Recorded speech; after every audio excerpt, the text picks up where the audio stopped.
Hi every one, welcome to my kitchen recipe. எல்லோரும் எப்படி இருக்கீங்க? இன்றைக்கி நம்ம பார்க்க போகிறது வாழைப்பூ பொரியல் எப்படி பண்ணலான்னு பார்க்கலாம். அதில் நிறைய சத்துக்கள் இருக்குது. கால்சியம், மெக்னீஷியம், இந்த மாதிரி நிறைய சத்து இருக்குது. அதுக்கு முதல்ல கடாயில் 2 டேபிள் ஸ்பூன் நல்லெண்ணெய் விட்டு கடுகு 1/2 ஸ்பூனு, ஜீரகம், கருவேப்பிலை, வரமிளகா, இதுக்கு நம்ம சின்ன வெங்காயம் சேர்த்திக்கலாம். சின்ன வெங்காயம் சேர்த்துறதுனால நல்ல டேஸ்ட்டு கொடுக்கும். ஒரு 20 சின்ன வெங்காயம் போல் பொடியாக நறுக்குனதை சேர்த்து நல்லா வணக்கிக்கோங்க.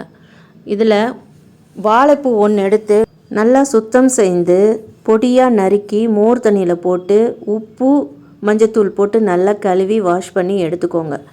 இந்த வாழைப்பூவை அப்படியே ஃப்ரெஷ்ஷாக சேர்த்துனிங்கன்னா அதில் கசப்புத்தன்மை இருக்காது, நல்லா டேஸ்ட்டாகவும் இருக்கும். ஒரு வாழைப்பூவை பொடியாக நறுக்குனது சேர்த்து அதிலோட 1/2 ஸ்பூன் மஞ்சத்தூள், தேவையான அளவு உப்பு சேர்த்து ஒரு 1/2 கிளாஸ் தண்ணி இல்லைன்னா தேவைக்கேற்ப தண்ணி விட்டு மூடி போட்டு ஒரு 10 to 15 நிமிஷம் வேக வச்சுட்டு ஒரு 50 கிராம் அளவு கடலப்பருப்பு எடுத்து தனியாக வேக வச்சு எடுத்துக்கோங்க.